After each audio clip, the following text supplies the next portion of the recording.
the way I envision it, and I'm going to plug a Twitter Spaces that I'm hosting on Tuesday please. with Senator Cynthia Lummis and Michael Saylor and Jan VanEck, and hopefully Bukele will join if he has the time. The idea is to share some lessons about what El Salvador is doing and to hear, how Cynthia Lummis plans to get this legislation through Congress, because I think it's going to be a tough one.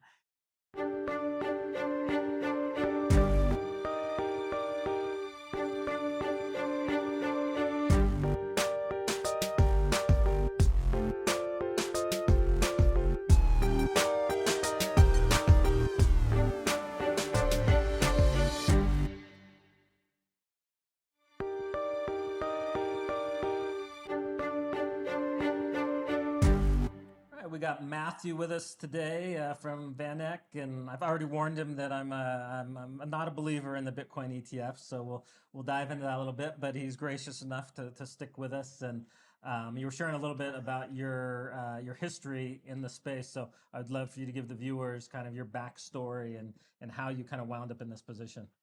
Sure, Mike, and thanks for having me. Great to be here. One thing I love about you is your idealism, but I think it's inconsistent with the reality when it comes to Bitcoin ETFs. So we will get into that a little bit later.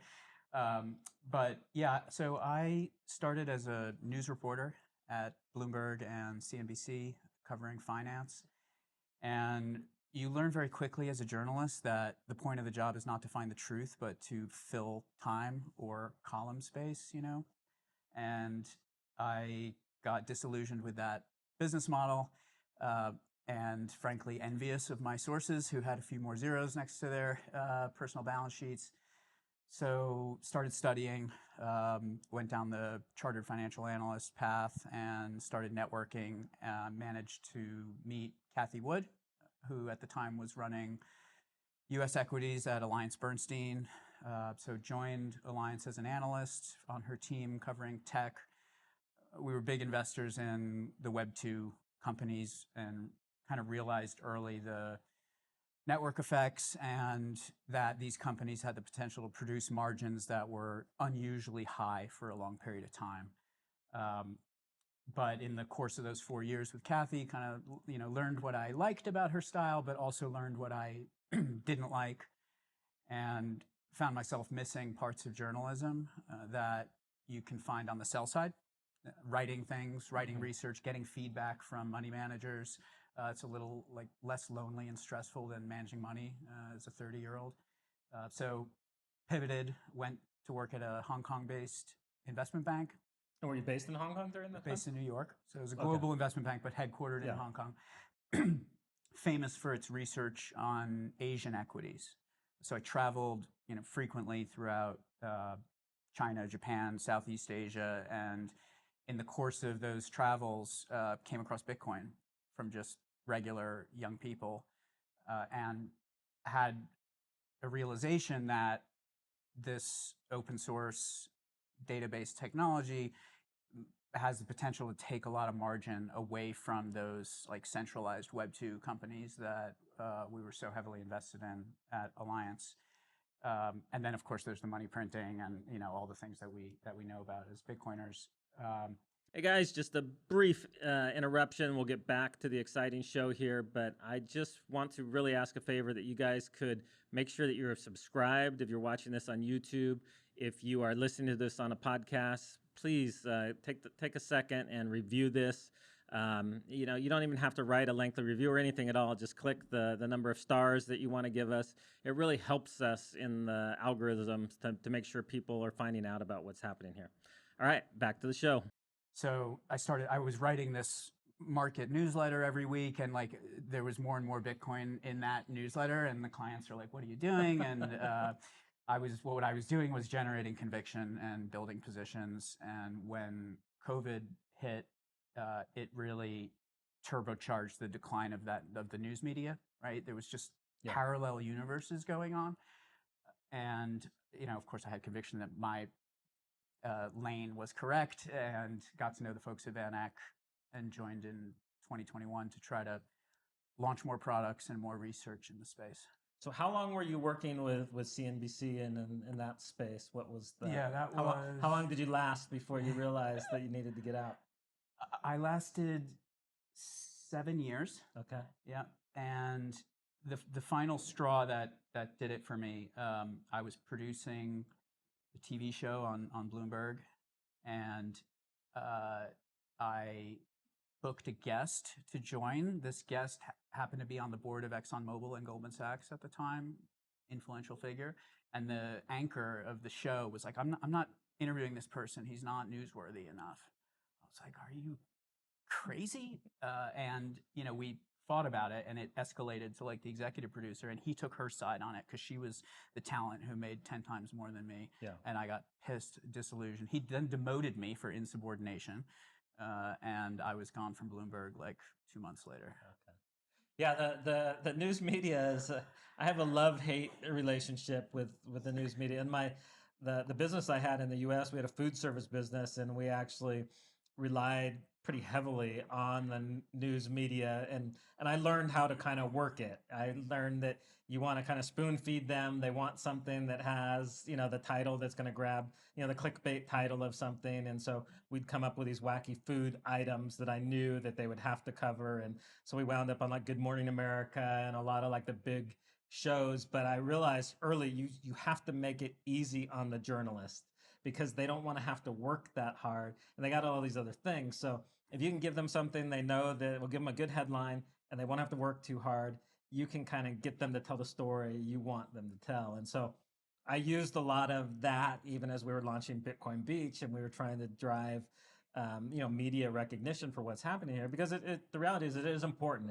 If people aren't reporting on something, then people don't think that it's important. They don't want to replicate it. And that's part of the reason I think El Salvador government took notice was an article we had in Forbes that was for once positive about the country and this thing happening. And so I learned early on just the importance of that and how to work with it.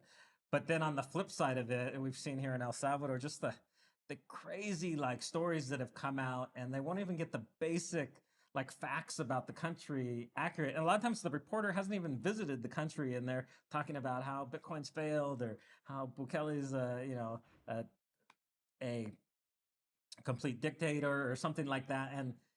And they've never even talked to the people here. But then once one news story prints it, the rest of them all will just like recycle the same information, and then it becomes fact. And so it's crazy how quickly something that's not even true becomes basically fact on the internet because so many people replicate it. Yeah.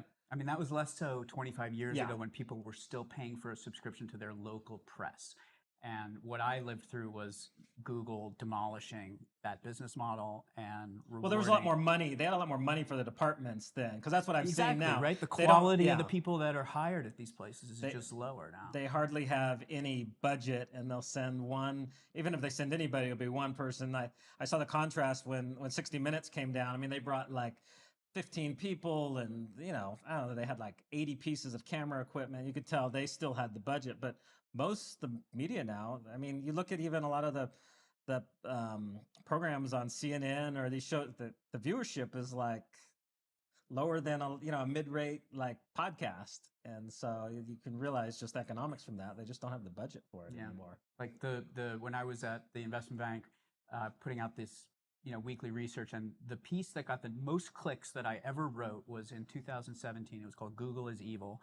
And it was just an explanation of now what we already know, which is that Google destroyed the local advertising and media business, and in the process has created this hyper profitable entity that's going to be very hard to disrupt as long as that search market share remains very high.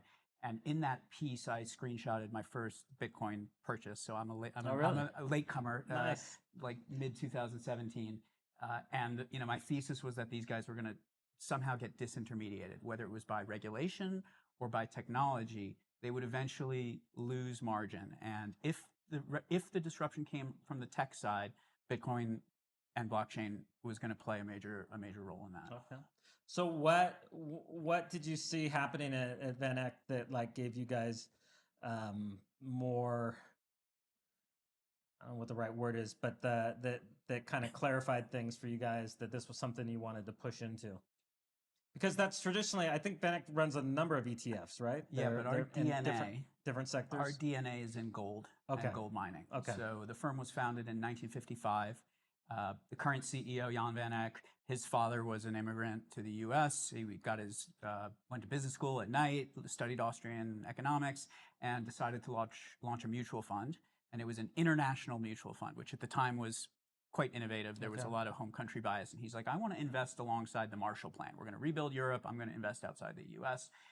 And that was plugging along, nothing special. And then in like 1969, he got conviction that inflation was going to accelerate and the gold peg was going to be a problem, and he pivoted that Really, fund, in '69, he had that. into all gold mining stocks. So it was a huge style drift, right? But it resulted in the best performing mutual fund in America in the 1970s, and that built the firm.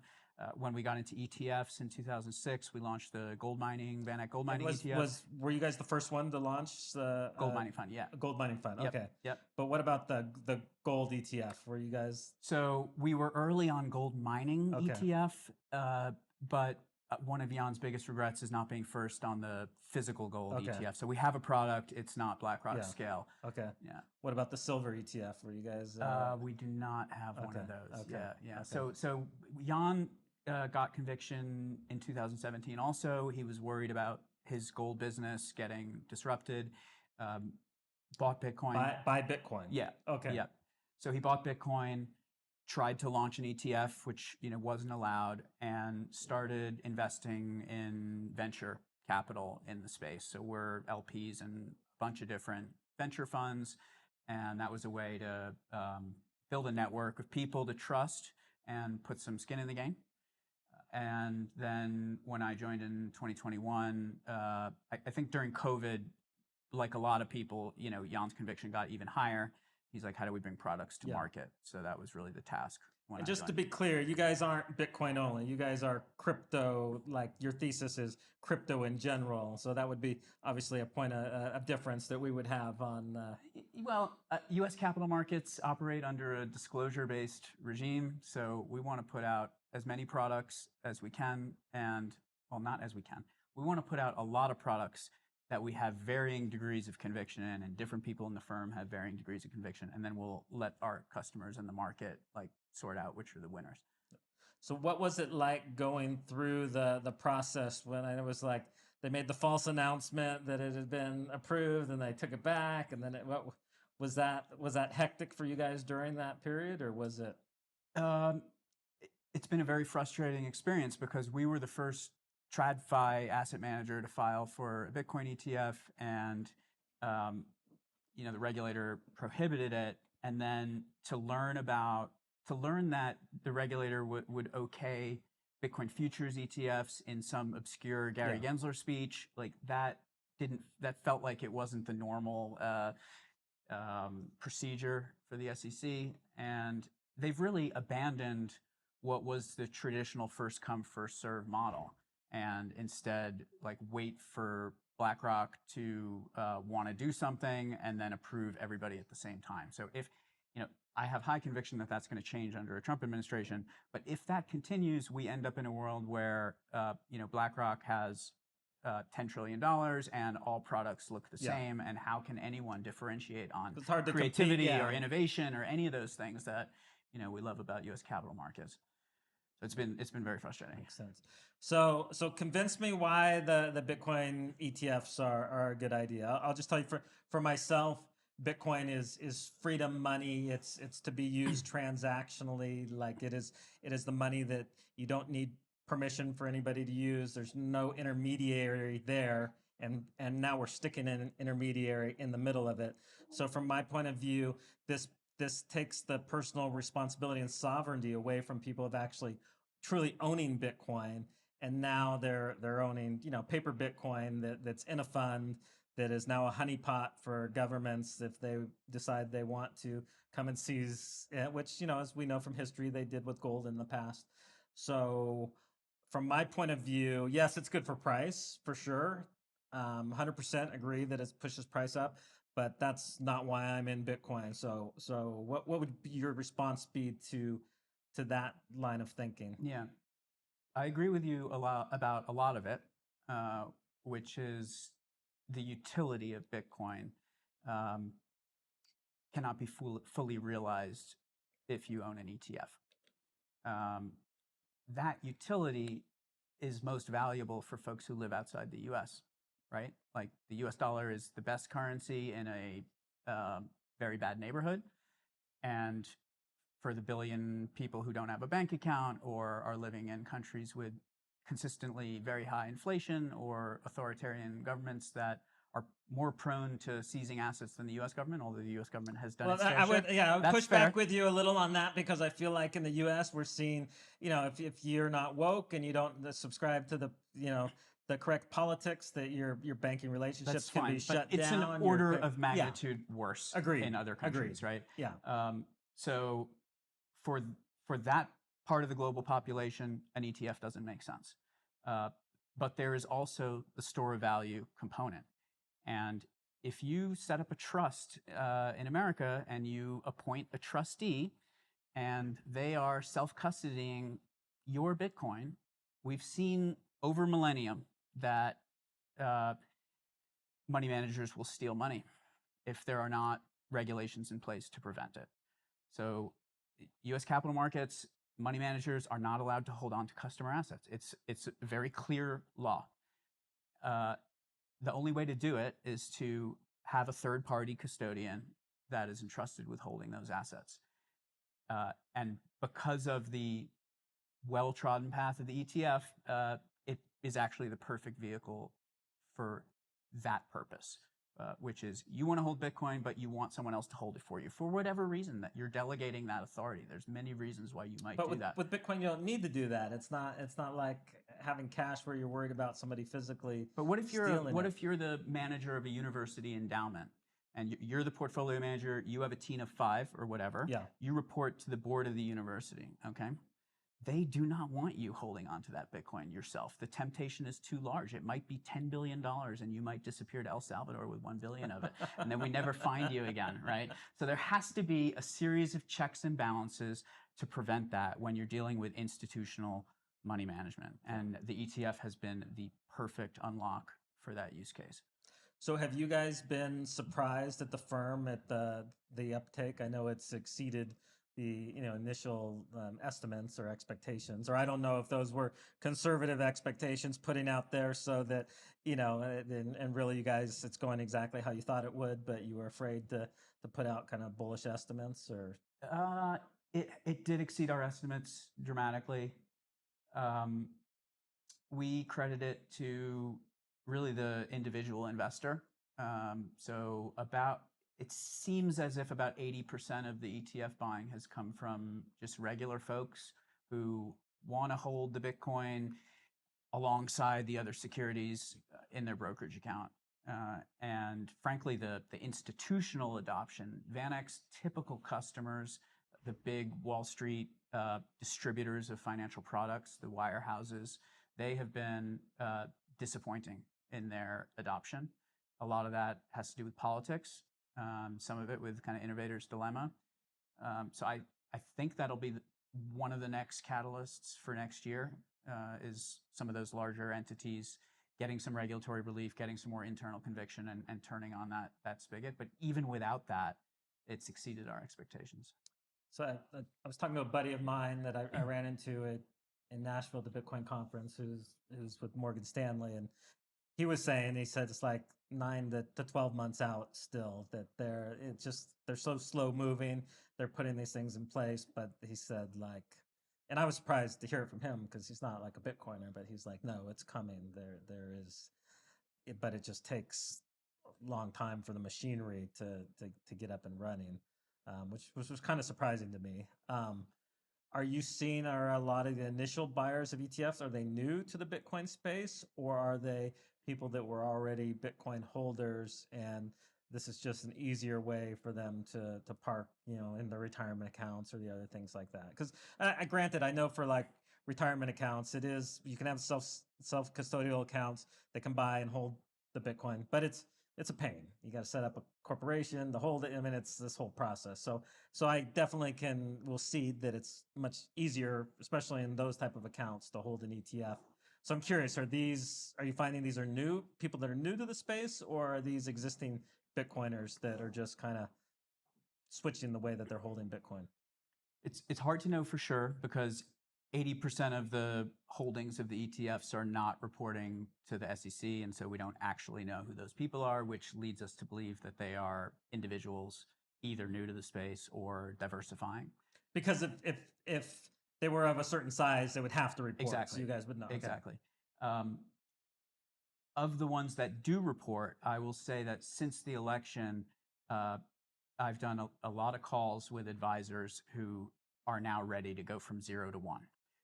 And is that because of the Trump administration Yes. coming in? They feel like it's politically safe for them to go that direction? Yep.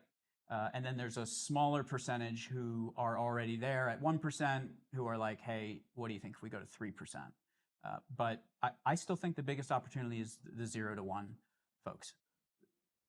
So the buddy that I was talking to, he said in the meeting, he was in a meeting with Larry Fink, and he said 5% was going to be where everybody's going to wind up. Do you think that that's... Depends what happens to the price and if people really hodl or take profits.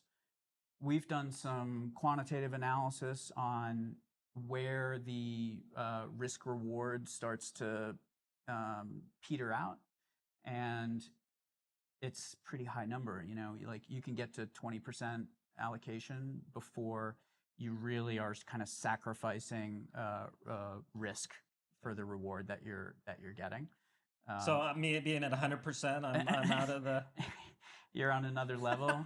You're on another level. But I think the most common allocation is in that like 1 to 5% range. And the way we think about it, we've been running emerging market strategies for quite some time, emerging market equities, emerging market debt. And on the emerging market equities side, they've underperformed the U.S. now, since like 2007, basically, right? Almost With 20 short years spurts, yeah, but like yeah. you had a commodity boom from 2000 to 2007, and the BRIC story and EM, and it was great, and the dollar was weak the whole time. But since then, it's been DM outperformance, big tech, FANG, and during that period of underperformance, China has grown from a de minimis portion of the EM equity index to north of 25%.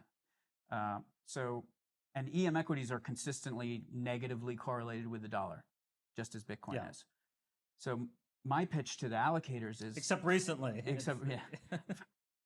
Dump your EM equities position, no offense to our wonderful PMs, and with a smaller allocation to Bitcoin, you get the same gearing to the dollar, but without all that China risk. And as you pointed out, the utility of Bitcoin, is most relevant in those emerging markets anyway. So it really is a EM play as I see it. And generally for allocators, EM equities would be like, 5%, something like that. Yeah. So I'm curious, what are you doing here in El Salvador? What is the pull? I know you're speaking at the conference here today. I'm just curious as to, what would bring somebody from VanEck to want to be in El Salvador? Is this personal? Is this for the business? Or and I believe you met with some government officials. I'm not sure if you're allowed to talk about that, but yeah. Everyone kind of has their own investment thesis for Bitcoin, and a big part of mine is adoption at the sovereign level. Bitcoin the ownership is still dominated by retail individual holders, and in order to achieve mass adoption, I think that it will be used for settlement in global trade and owned by central banks. So that's always kind of been my thesis. And when the 2021 legal tender announcement happened, I came right down and just started to get to know some people, visited your neighborhood, came to this conference, and I've been back a few times. I always spend a lot of time interviewing my taxi drivers with Google Translate, and you said the media's been lying about El Salvador, and I instantly understood that from these conversations with the taxi drivers, where I heard from everybody how happy they were that they didn't have to pay protection money for their kids to play soccer. No, that's been like really moving. Yeah. So that helped us generate a lot of conviction. Was that boots on the ground research, and we have bought the sovereign debt in our emerging market bond strategies. Which has done great. I'm assuming has been very helpful to your portfolio. Yeah. So we just want to be able to keep our conviction high by staying close to the ground here. So yeah, we had a meeting with the president's office and think that he's on the right path to, dramatically increasing the GDP per capita of this country is the short answer. What type of insights did you get from that meeting? Like, what led you to that conviction? I think that Bukele is a guy who knows history really well, who has perspective of the U.S. side, but the El Salvador side as well, has made the right relationships, has a plan for like fiscal responsibility, happens to be sitting on a whole lot of gold resources as well that, maybe someday could be monetized. And it's really just a story of low base. When you're starting at $2,000 GDP per capita, it's very hard to go down unless something dramatic happens. So if you cut regulations and cut taxes and invite foreign capital to participate in that growth, most likely good things are going to happen. Is the 2,000 number a real number? I thought it was like 5,000 or 6,000. Or are we just throwing that out there? I thought it was 2,000, or at least in 2021 when I first came down here. We'll have to look it up. Yeah, I think it's 5,000 or 6,000. Okay, okay. Yeah. But it's still a very low base. Yeah, cut that out compared to the if rest I'm of the world. mistaken. But so you feel very hopeful in the policy directions that they're taking, that this thing is, it's not just a blip. We're in the beginning stages of seeing this country rise. Yeah, I think the brand has changed. Yeah. And tourism is like the leading indicator of that. I think tourism has doubled since they changed the law. Crime down 95%. It's kind of obvious there'll be more economic activity if people are willing to go out at night. Well, and you just look around at all the construction happening everywhere. And it used to be the complaints we heard from people was they can't find jobs. Now the complaints I hear is from business owners that they can't find employees. And so that's a good problem to have in a country. Exactly. So yeah, it's definitely booming.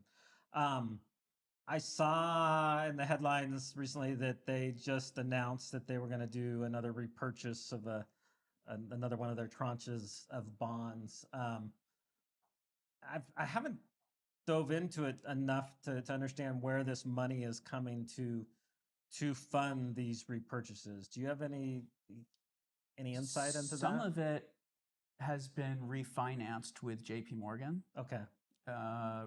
Like a private placement just with them? Okay. And that's because they were able to buy them back at enough of a discount that it still made sense to place them with JP Morgan directly? That's my understanding. Yeah. Okay.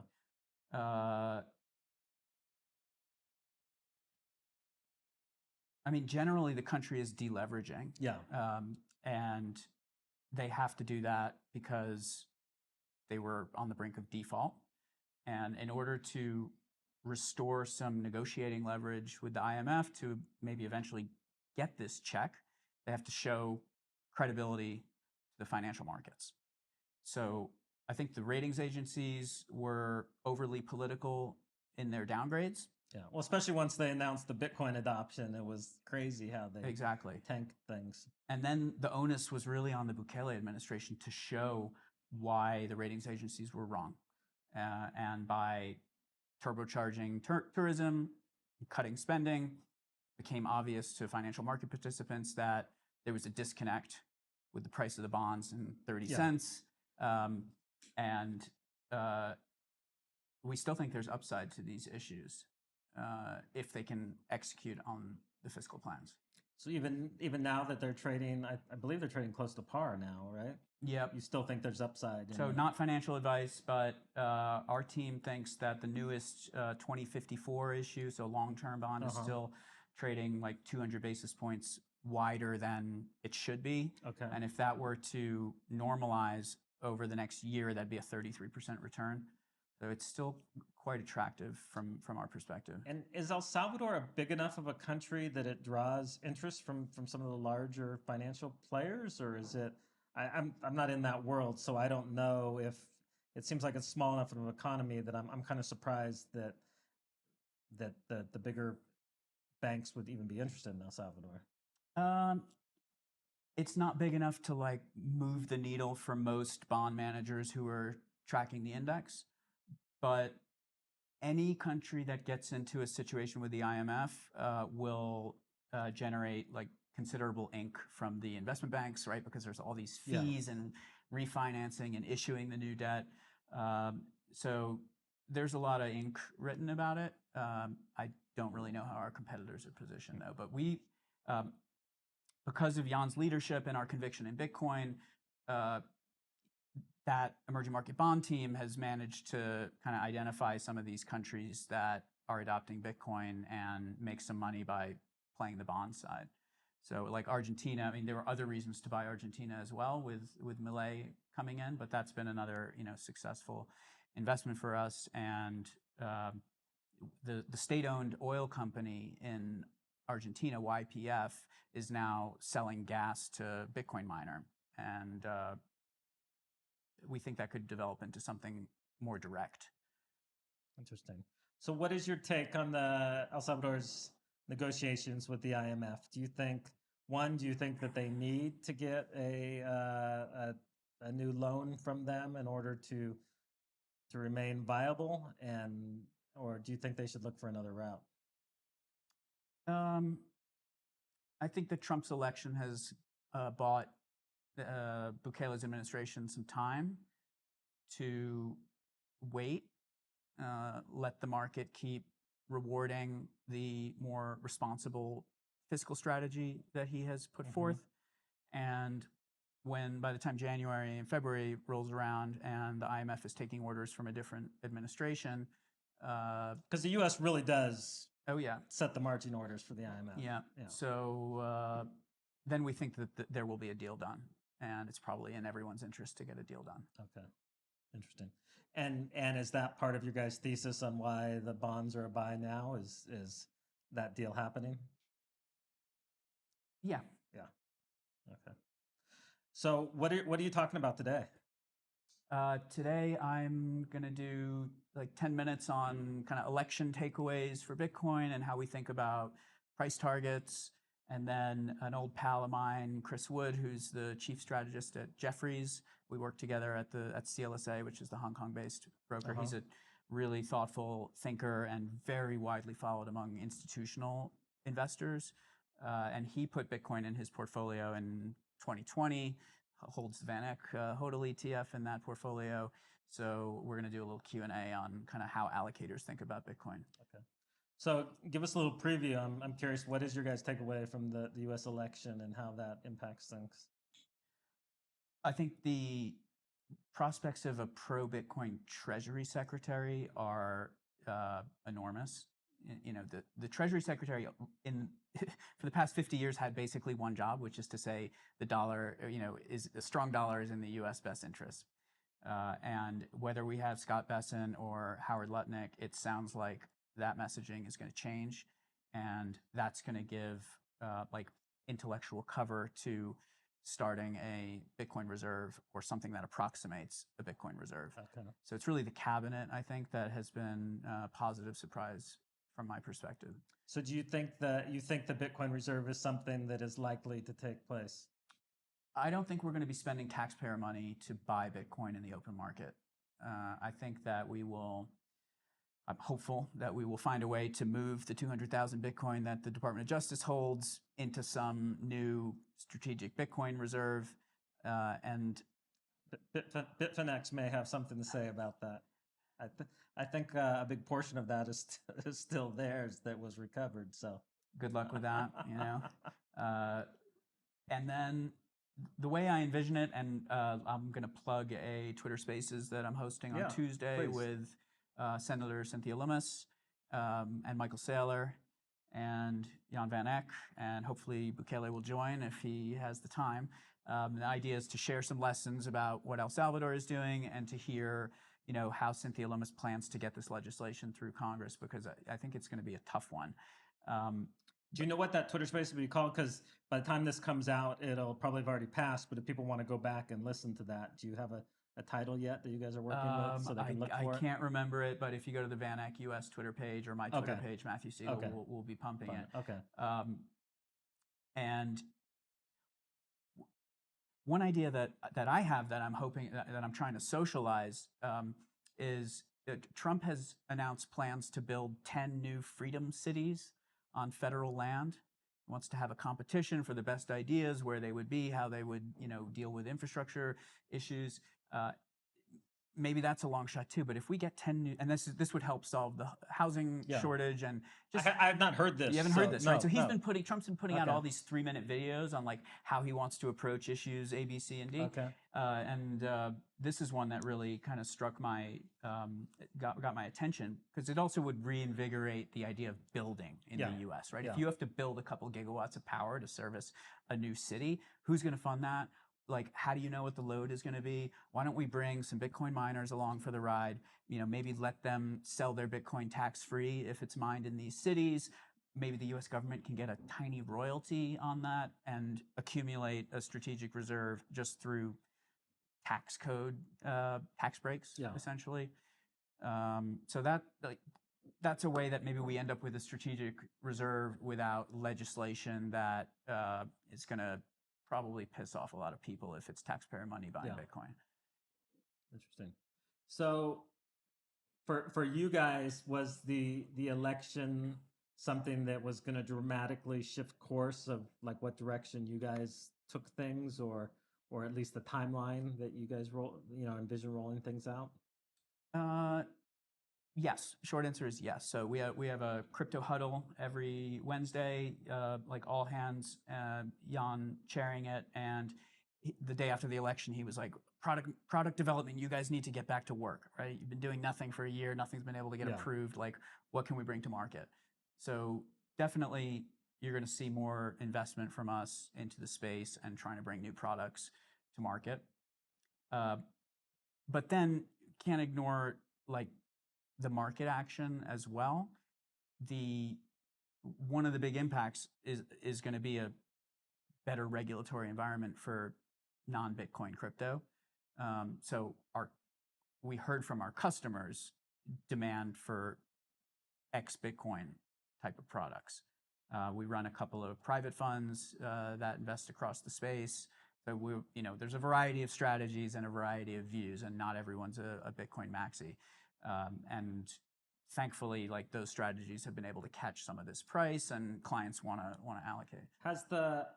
I know going into it, a lot of people were talking about that you would see this kind of surge in the broader crypto space against the overall market share, the percentage that Bitcoin controls of the. But I feel like Bitcoin dominance has not gone down since the election.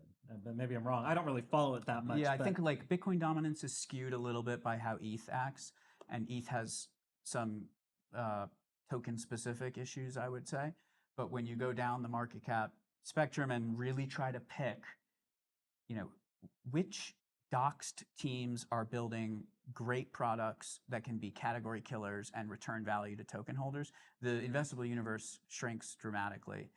So we've got a team to try to figure out like what those tokens are, and some of them have done very, very well. Or you can just buy Bitcoin and keep it simple. Yes, you can. So do you envision any opportunities here in El Salvador of doing any type of like El Salvador ETF or any type of thing to track what I think you and I agree on is El Salvador is probably going to perform better than most other countries over the next couple decades. And so is there anything in the works that would kind of infuse the capital markets here? Or yeah, I mean, the primary way we're playing it is by buying the sovereign debt, which brings down the cost of capital for this country, and I think really does help ignite economic activity. We're also working on like an index, an El Salvador index, that maybe it's an average of all the bonds, but it's something that regular people on their, well, not regular people, but market participants on their Bloomberg or wherever they're tracking financial markets can have one index to see how El Salvador is doing, and maybe someone wants to tokenize that and put it on Bitcoin or a L2 or something like that. Because there's no stock exchange in El Salvador. There is, but there's nothing liquid enough that, like, not even one company could make it into the type of indices that we build. So it would have to start as a bond index. So I know Bitfinex and Tether have huge interest here in El Salvador and have really been I mean, I know they really believe that this will be, the birthplace of a tokenized financial market where companies will be able to raise funds in a way that's a lot less expensive than it is in the US, where it's, you're looking millions of dollars to try to go to market to raise. And so I know that they really see there being huge potential here. Have you guys looked at that at all, or do you have your finger on the pulse of that at all, or just curious what your take on is on that? Yep, we have researched the volcano bond proposals, as it were. It's still not a fully formed idea. I think that one, if you talk to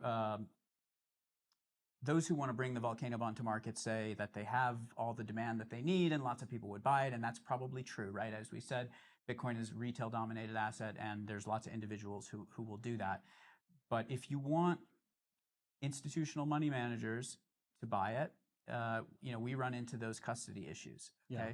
so there needs to be a global investment bank who will help that sale, who we can deal with, and I think that's one of the challenges, but also opportunities, is to get a global investment bank to on board with the regulations in this country and willing to export something like that to institutional managers. I don't think we're quite there yet.